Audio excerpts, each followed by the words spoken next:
Hi, I'm Sarah Percolosi. And I'm Carolyn O'Hearn, and we are Assistive Technology and Augmentative and Alternative Communication Specialists with AltShift. Thanks for joining us for Assistive Technology and Transition Planning. Before we move forward, don't forget to scan that green QR code in the corner to sign in. So like we said already, we are Carolyn and Sarah, and we are the AT-AAC specialists with AltShift.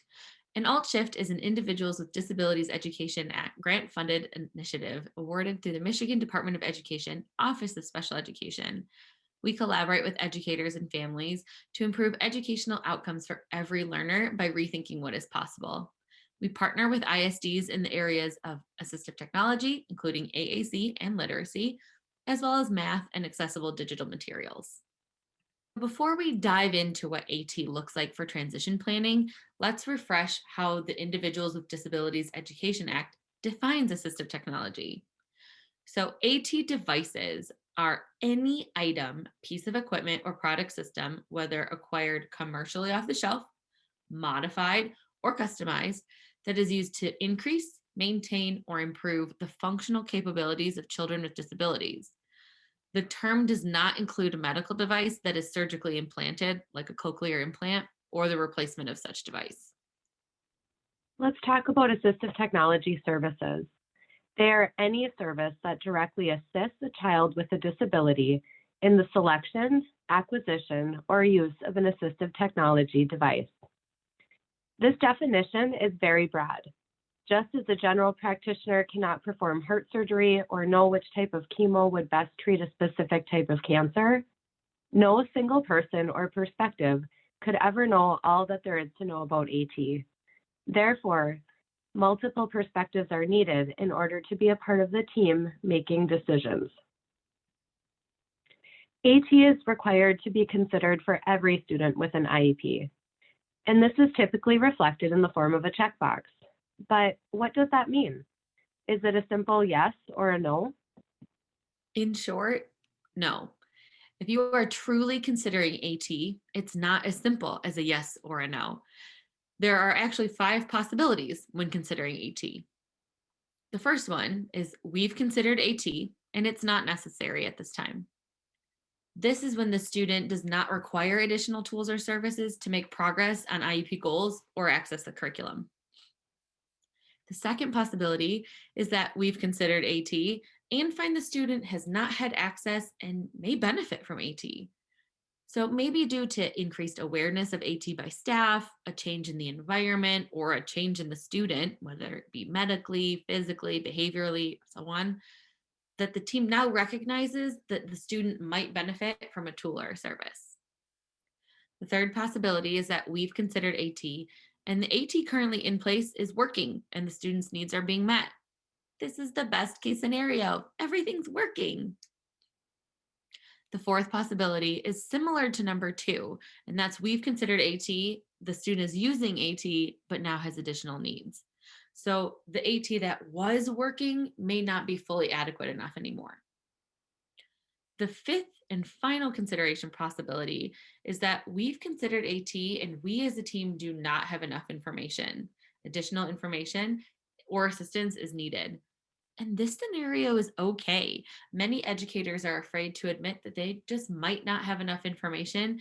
And that's a whole point of consideration and assessment and implementation, finding out what works and what doesn't, and getting the right tools and services in place. The SET framework is one process for considering AT. It promotes team building for consensus, and it starts with considering the strengths and needs of the individual student. When we look to the environment, we consider all environments that the student will be in. T, or tasks, is an opportunity for the team to look at the activities and tasks that a student is asked to engage in. And lastly, we consider the tools that will best meet the individual strengths and needs of the student. Based on the information the team has gathered, the tools may be no, low, or high tech. Consideration is often an ongoing process where several AT tools and/or services may need to be trialed before finding a tool that best meets the needs of that student.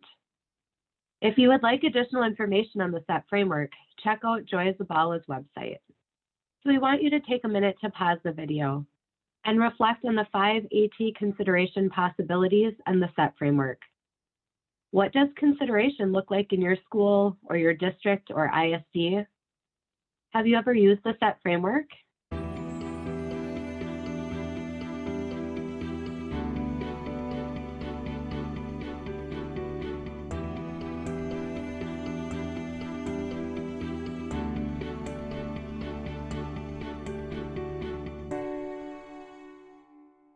The greatest benefit of synergy is born in the diversity of perspectives.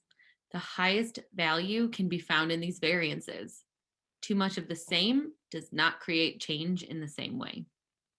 A variety of perspectives in a team-based approach is critical for successful AT consideration, selection, and implementation, especially when thinking about a student's life beyond their educational programming.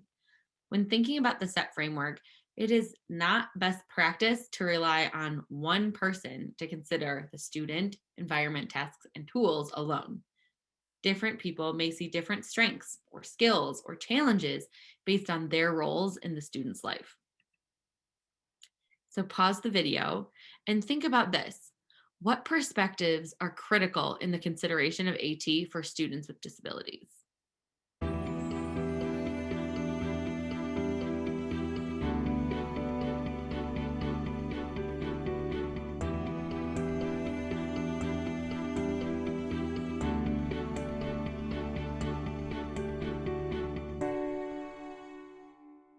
Here are some perspectives that could very easily be at a student's transition IEP meeting and should be included in the AT consideration process.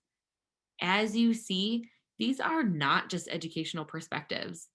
The student, family, and community members provide important information that can support the selection of the right AT tool.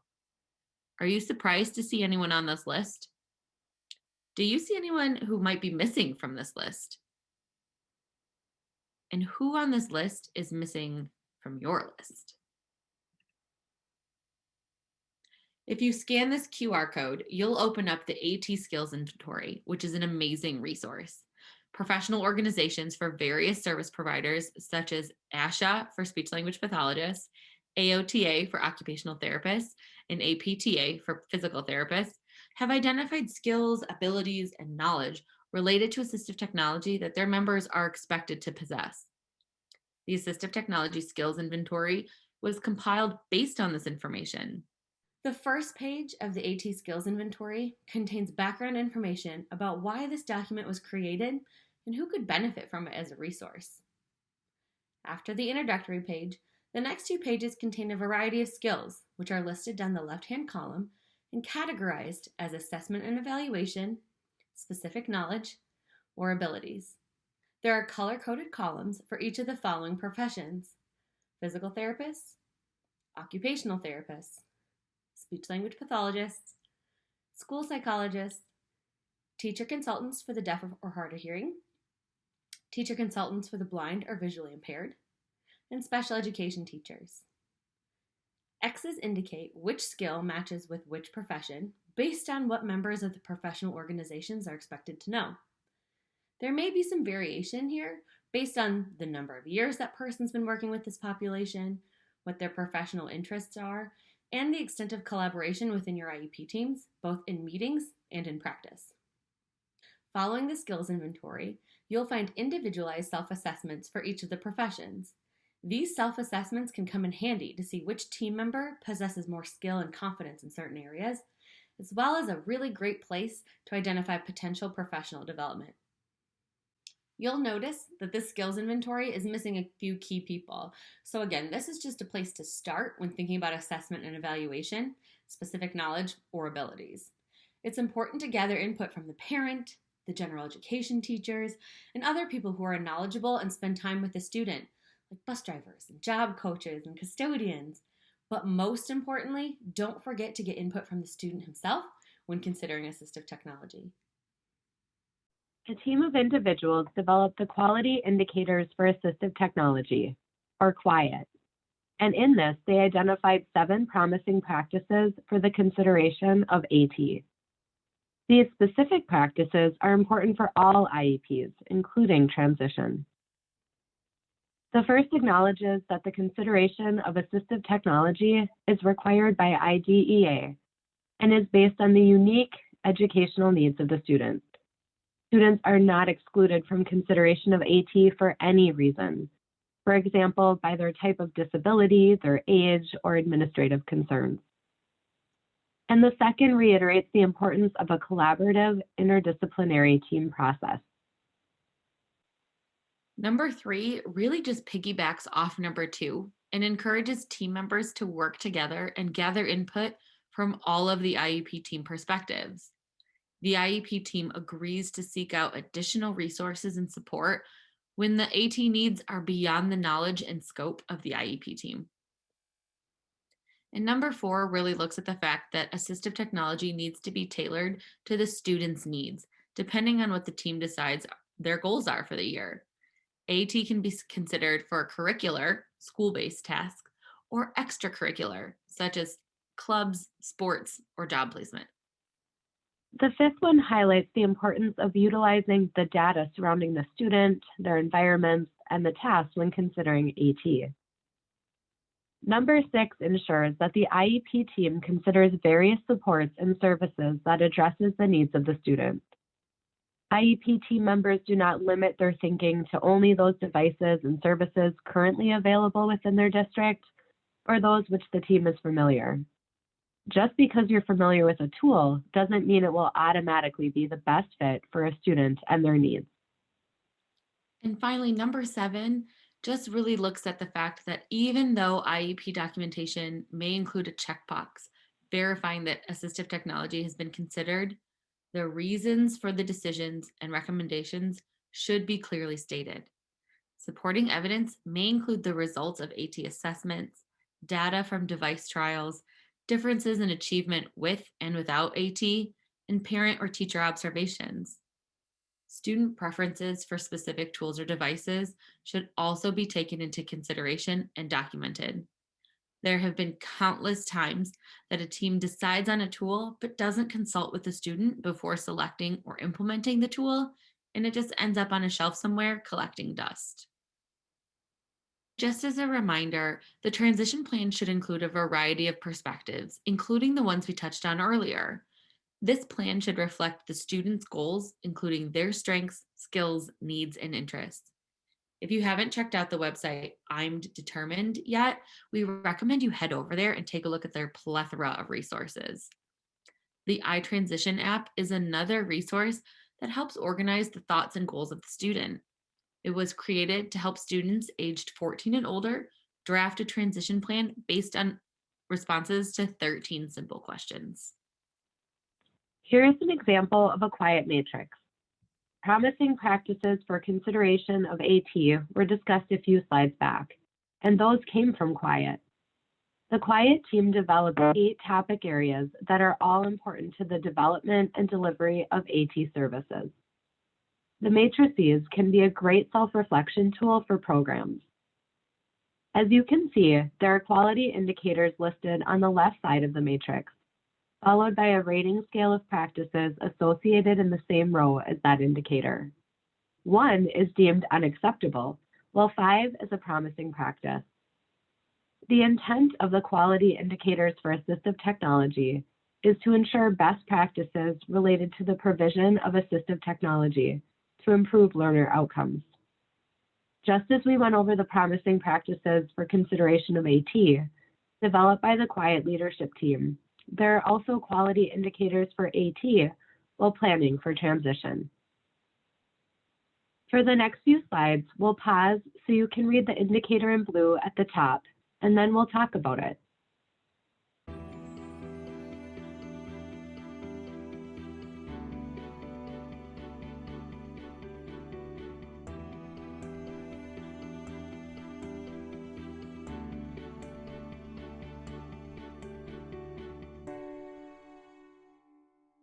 The intent behind the first indicator is that the transition plan includes and addresses the AT needs of the student.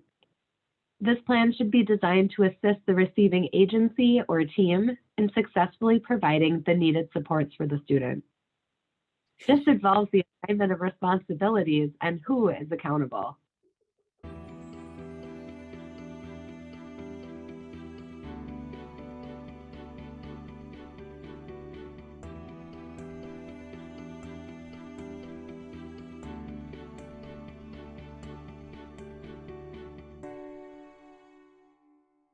This second indicator highlights the importance of self-advocacy from the student and incorporating their input throughout the transition plan. In order to get to a 5, families and educators should be teaching self-determination skills. AT tools are provided as needed to support the student's participation. Remember that the I'm Determined website has resources including how to teach self-determination. The goal plan template would be a great resource to empower students to advocate for themselves.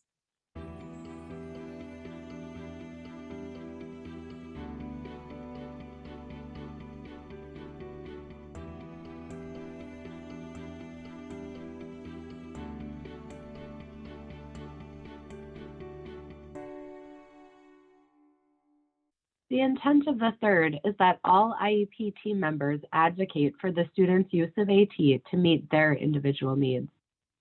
Advocacy is a focus for the student, family, staff, and community representatives.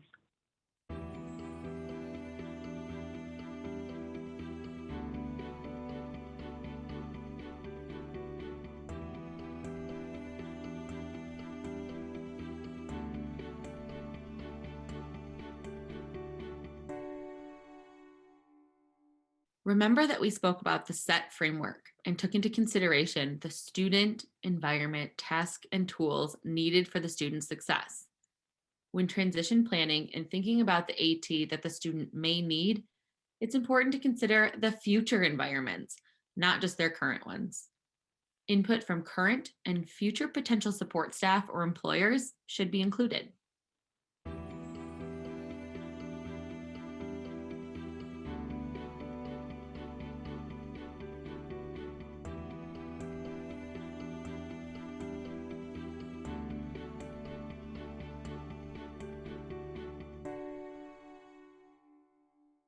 During transition planning, the IEP team needs to adjust timelines based upon the individual student needs, which may be impacted by different environments. Dates for follow-up and reassessment are also included.